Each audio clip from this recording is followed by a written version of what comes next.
ಎಲ್ಲರೂ ಗೊತ್ತಿರ್ತಾರೆ, ಹಂಗಂದ ತಕ್ಷಣನೇ ಇಟ್ಕೊಬಿಡ್ತಾರ, ಮಾತಾಡ್ತಾರ.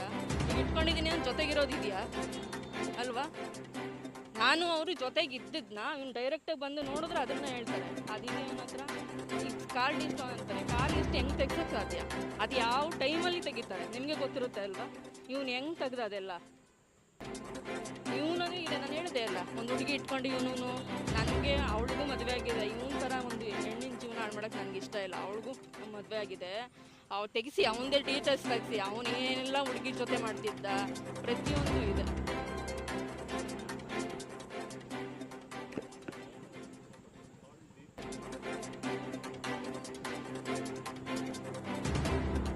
ಯಾವುದು ಇಲ್ಲ ಸರ್, ಯಾವ ಡೀಟೇಲ್ಸು ಇಲ್ಲ. ಅಂದರೆ ನನ್ನ ಹತ್ರ ಫೋನೇ ಕೊಟ್ಟಿರಲಿಲ್ಲ ಅವನು. ನನ್ನ ಫೋನಲ್ಲೇ ಮಾತಾಡಬೇಕು ನಿನ್ನ ಮನೆಗೆ ಅಂತೇಳಿ. ಅವನ ಫೋನಲ್ಲಿ ಇತ್ತು ರೆಕಾರ್ಡು. ಅವ್ನ ಮನೇಲಿ ಏನೇ ಹಿಂಸೆ ಕೊಟ್ಟರು ನಾನು ನನ್ನ ಮನೆಗೆ ಹೇಳಂಗಿಲ್ಲ. ಅವ್ನು ಕೊಟ್ಟರು ನಾನು ಹೇಳ್ಕೊಂಡಿಲ್ಲ, ಯಾಕೆ ಅಂದರೆ ನಾನು ನೋಡಿ ಮದುವೆ ಮಾಡ್ಕೊಂಡಿದ್ದು, ನಾನು ತೋರಿಸಿದ್ದಕ್ಕೆ ಅವ್ರು ಮಾಡಿದ್ದು. ಇಲ್ಲ ಸರ್, ಜೂನಲ್ಲಿ ನಾನು ನೋಡಿ ಹೋಗಿದ್ದವನು, ಮದುವೆ ಆಗಿದ್ದು ನವೆಂಬರ್. ಅಲ್ಲಿ ತನಕ ಅವ್ನು ಏನು ಮಾಡ್ತಿದ್ದ? ಈಗ ನನಗೇನೋ ಬೇರೆ ಥರ ಇದೆ ಅಂದರೆ ಅವ್ನು ಬಂದು ಕಂಡುಹಿಡಿಬೋದಿತ್ತು. ನಮ್ಮ ಊರಿಗೆಲ್ಲ ನಾನು ಬೇಲಿ ಹಾಕಿರಲಿಲ್ಲ ಅಲ್ವಾ? ನಮ್ಮೂರವ್ರು ಇಬ್ಬರು ಮದುವೆ ಆಗಿದ್ದಾರೆ, ಅವ್ರ ಊರಿಗೇನೇನೆ ಅವ್ರು ಕೇಳ್ಬೋದಿತ್ತು ಆ ಹುಡುಗಿ ಹೇಗೆ ಅಂತ. ನಾವು ಬಲವಂತ ಮಾಡ್ಕೊಂಡಿಲ್ಲ. ಇನ್ನು ಕುಡಿತಾನೆ ಇಲ್ವಾ ಅಂತ ಅವ್ನು ಕೇಳಿದೆ. ಇನ್ನೊಂದ್ಸರಿಗೇನೋ ಯಾವಾಗ ಅವನೇ ಫೋನ್ ಮಾಡಿ ಒಂಥರ ಕುಡ್ದೋರ್ ಥರ ಮಾತಾಡ್ದ. ಅವ್ರ ಅಮ್ಮನಿಗೆ ಹೇಳಿದೆ, ನಿಮ್ಮ ಮಗ ಕುಡಿತಾನೆ ಅನ್ಸುತ್ತೆ, ನಾನು ಒಪ್ಕೊಳ್ಳಲ್ಲ, ಇನ್ನು ಎಂಗೇಜ್ಮೆಂಟ್ ಆಗಿಲ್ಲ, ಏನಿಲ್ಲ, ನೋಡೋಗಿದ್ರು. ಇಲ್ಲ ನನಗೆ ಬೇಡ ಅಮ್ಮ ಅಂದಿದ್ದಕ್ಕೆ ರಾತ್ರೋರಾತ್ರಿ ಬಂದ್ಬಿಟ್ಟು, ಇಲ್ಲ ನನ್ನ ಮಗ ಸುಮ್ಮನೆ ಎಲ್ಲೋ ತಮಾಷೆ ಮಾಡಿರ್ಬೇಕು, ಅವ್ನಿಗೆ ಯಾವುದೇ ಚಟಗಳಿಲ್ಲ ಅಂತ. 108 ಚಟಗಳಿದೆ ಅವನಿಗೆ. ಈ ಸೊಪ್ಪು ಥರ ಸಿಗುತ್ತೆ ಗೊತ್ತಾ, ಅದು ನನಗೆ ಗೊತ್ತಿಲ್ಲ ಏನು ಅಂತ. ಅವ್ನು ಪ್ಯಾಂಟ್ ಜೋಬಲ್ಲಿ ಯಾವಾಗ ಅವ್ನಿಗೆ ಅದಕ್ಕೇನೋ ಒಂದು ಪೆಟ್ಟನ್ನ ಇಟ್ಕೊಂಡಿದ್ದಾರೆ ಅವ್ರ ಹುಡುಗರು.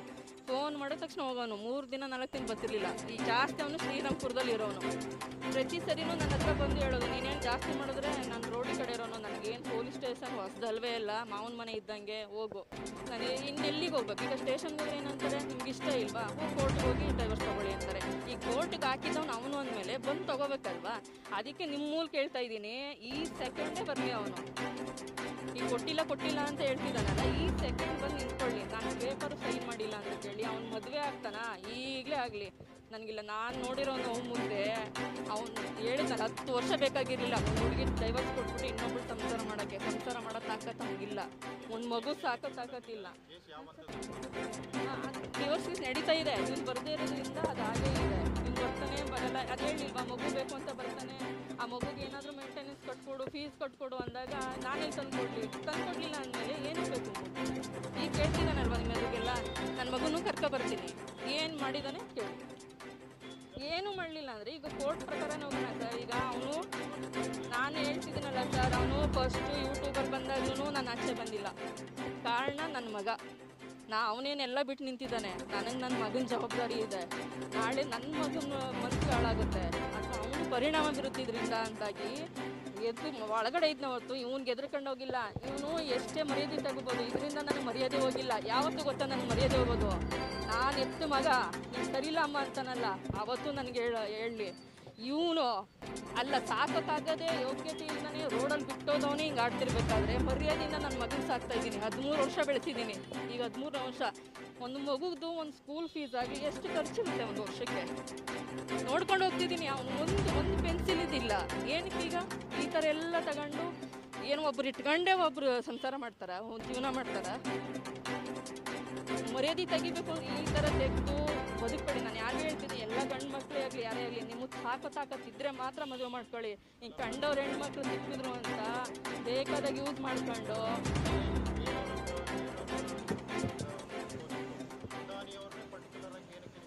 ಅದು ಅವನ್ನೇ ಕೇಳಬೇಕು. ನಾನು ಹೇಳ್ತಾ ಇದ್ದೀನಲ್ಲ, ನನಗೂ ಅದಕ್ಕೆ ಯಾವುದೇ ಸಂಬಂಧನೇ ಇಲ್ಲ ಅಂತ ಹೇಳ್ತಿದ್ದೀನಿ. ಈಗ ನಾನು ಹೇಳ್ತಿದ್ದೀನಿ, ಅದು ಯಾವುದೋ ಒಂದು ಹುಡುಗಿ ಇಟ್ಕೊಂಡಿದ್ದ ಅದು ಎಲ್ಲ ತಿಳಿಸ್ಲಿ. ಈಗ ಹೇಳ್ತಿದ್ದೀನಲ್ಲ, ಕಾನೂನು ಮೂಲಕನೇ ಹೋಗ್ತೀನಿ ನಾನು.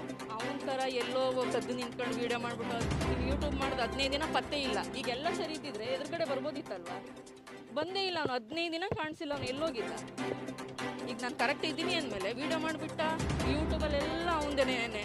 ನಾನು ಬಂದಿನಿ, ಮತ್ತೆ ಕೋರ್ಟ್ಗೆ ಸ್ಟೇಷನ್ಗೆಲ್ಲ ಹೋಗಿದ್ದೀವಿ. 15 ದಿನ ಎಲ್ಲ ಉತ್ಕೊಂಡಿದ್ದ ಅಲ್ವಾ? ಸತ್ಯ ಇದ್ರೆ ಆಚೆ ಬರಬೇಕಿತ್ತು, ಯಾಕೆ ಬರಲಿಲ್ಲ ಅವನು? ಮತ್ತೆ ಈಗ ಬಂದಿದ್ದಾನೆ. ಈಗ ಕೋರ್ಟ್ ಹತ್ರ ಹೋಗ್ಬೇಕು. ಈಗ ನಿಮ್ಮ ಹತ್ರನೇ ನೀವು ಡೈವರ್ಸ್ ಕೊಡಿಸಿ ಅಂದರೆ ನನಗೆ ಕೊಡಿಸ್ತೀರಾ ನೀವು? ನಾನು ಎಲ್ಲಿ ಹೋಗ್ಬೇಕು? ಎಲ್ಲಿ ಹೋಗ್ಬೇಕು? ಅಲ್ಲಿ ಹೋದ್ರೆ ತಾನೇ ನಂಗೆ ಡೈವರ್ಸ್ ಸಿಗೋದು. ನಿಮ್ಮ ಹತ್ರ ಬಂದು ಸಿಗುತ್ತಾ? ಅವನೇನಕ್ಕೆ ಬಂದ? ಈಗ ನಿಮ್ಮ ಹತ್ರನೇ ಬಂದಿದ್ದಾನೆ, ನಿಮ್ಮ ಮುಂದೆನೇ ನಾನು ಕೊಡ್ತೀನಿ, ಅದು ಯಾವ ಪೇಪರ್ ತೊಗೊಬರಲಿ ನಾನು ಸೈನ್ ಮಾಡ್ಕೊಡ್ತೀನಿ. ಮತ್ತೆ ಹೇಳಿದ್ನಲ್ಲ, ಅವಳು ಯಾವ ಮದುವೆ ಆಯ್ತಾನೋ ಆಗಲಿ, ನನಗೆ ಯಾವುದೂ ಇಲ್ಲ. ಒಟ್ಟು ನನ್ನ ಮರ್ಯಾದೆ ಕಳೆದಿದ್ದಾನೆ. ಇವತ್ತು ನಾನು ನನ್ನ ಮಗನಿಗೋಸ್ಕರ ಇಷ್ಟು ದಿನ ನಾನು ಒಳಗಡೆನೇ ಇದ್ದೆ, ನಾನು ಆಚೆ ಬಂದಿಲ್ಲ.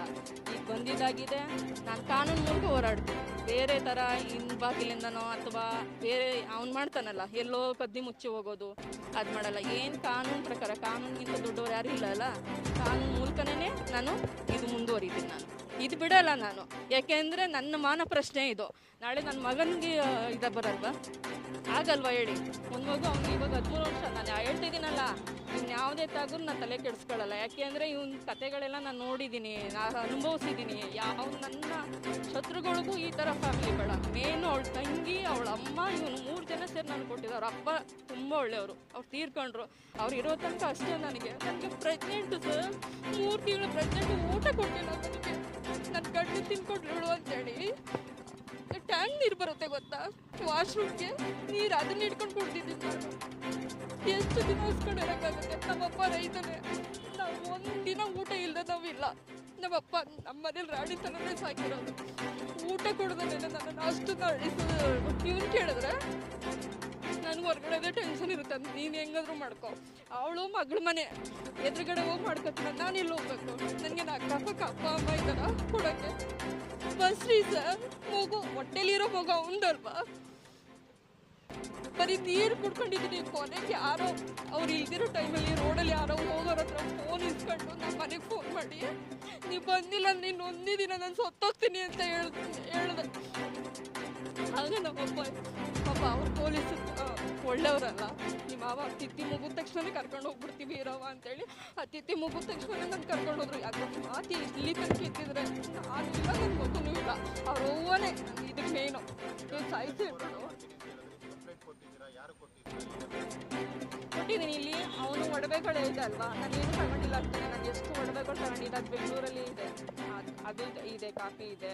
ನೆಕ್ಸ್ಟ್ ಈಗ ಯೂಟ್ಯೂಬಲ್ಲೆಲ್ಲ ಬಿಟ್ಟ, ಅದಿದೆ. 6 FIR ಇದೆ ಆಮೇಲೆ ಅಲ್ಲ, ಪ್ರತಿಯೊಂದು ಇದೆ. ಡೀಟೇಲ್ಸ್, ಅವನು ಏನೇನು ಸುಳ್ಳು ಹೇಳಿದಾನೆ, ಅವನು ಬಾಯಲ್ಲಿ ಸುಳ್ಳು ಹೇಳಿರ್ಬೋದು, ನನ್ನ ಹತ್ರ ರೆಕಾರ್ಡ್ ಇದೆ. ಹೇಳಲಿಲ್ಲ, ನೀವು ಕಮಿಷನ್ ಕೊಟ್ಟಿದ್ದೀನಿ ನಾನು, ನೈಸ್ಟಿ ಕೊಟ್ಟಿದ್ದೀನಿ ನಾನು. ಇಲ್ಲಿ ತಗೊತೀನಿ, ಈಸ್ಕೊಂಡಿದ್ದಾರೆ, ಮಾತಾಡ್ತೀನಿ ಅಂತ ಹೇಳಿದ್ದಾರೆ. ಮತ್ತೆ ಈಗ ನಿಮ್ಮ ಹತ್ರ ಮಾತಾಡ್ತಿದ್ದೀನಿ. ಈಗ ನೆಕ್ಸ್ಟ್ ಹೇಳಿದ್ರೆ ನಿಮ್ಮ ಕೋರ್ಟ್ ಮುಖಾಂತರ ನಮ್ದು ಏನಿದೆ ಅದನ್ನು ಪರಿಹಾರ ಮಾಡ್ತಾರೆ. ನಿಮ್ಮ ಮುಂದೆನೇ ಹೇಳ್ತಾ ಇದ್ದೀನಿ. ನೆಕ್ಸ್ಟ್ ಅವ್ನು ಕೋರ್ಟಿಗೆ ಬಂದಿಲ್ಲ ಅಂದ್ರೆ ನಾನು ನಿಮ್ಮ ಮುಂದೆನೇ ಬರ್ತೀನಿ, ಆಯಿತಾ? ಈಗ ಹೇಳಿದ್ದಾನೆ, ಕೊಡಲ್ಲ ಅಂತ. ಈಗಲೇ ಕಳಿಸಿ, ಈ ಸೆಕೆಂಡಲ್ಲಿ ಕೊಡೋಕೆ ನಾನು ರೆಡಿ ಇದ್ದೀನಿ. ನಾವು ಯಾವುದೇ ಲಕ್ಷ ಕೇಳಿಲ್ಲ. ಅವನು ಎಂಥವನು ಅಂತಂದು ಗೊತ್ತಿದೆ. ನಾನು ಈಗ ಹೇಳಿದ್ದು ಅಷ್ಟು ಅವನ ಹತ್ರ ಬೇಡ. ನನ್ನ ಒಡವೆಗಳೇನಿದೆ, ನಮ್ಮ ಅಪ್ಪ ಅಮ್ಮ ಏನು ಮದುವೆ ಖರ್ಚು ಮಾಡಿದ್ದಾರೆ ಅದನ್ನು ಕೊಟ್ಬಿಟ್ಟು ನೀನು ತಗೊಂಡೋಗು. ನಿನ್ನ ದುಡ್ಡು ಅಂತ ನನಗೆ ಬೇಡ ಅಂತಲೇ ಹೇಳಿದ್ದೀನಿ ನಾನು. ಇವನು ಹೆಂಗೆ 20 ಲಕ್ಷ 30 ಲಕ್ಷ ಕೇಳ್ತಾರೆ ಅಂತ ಹೇಳ್ದ. ನನಗೆ ಇನ್ಯಾವುದು ಯೋಚನೆ ಇದೆ ಸರ್? ನಾನು ಪ್ರೆಗ್ನೆಂಟಲ್ಲಿ ಒಂದು ಊಟ ಕೊಡ್ತೇನೆ, ನನ್ನನ್ನು ಅಷ್ಟು ಕೊಡಿಸಿದ್ರೆ ಅವರು ಉದ್ಧಾರ ಆಗ್ತಾರ? ನಾನು ಇಲ್ಲಿವರೆಗೂ ಅದನ್ನೇ ಹೇಳಿದ್ದು, ಕರ್ಮ ಒಂದು ಅನ್ನೋದಿರುತ್ತೆ. ಅದು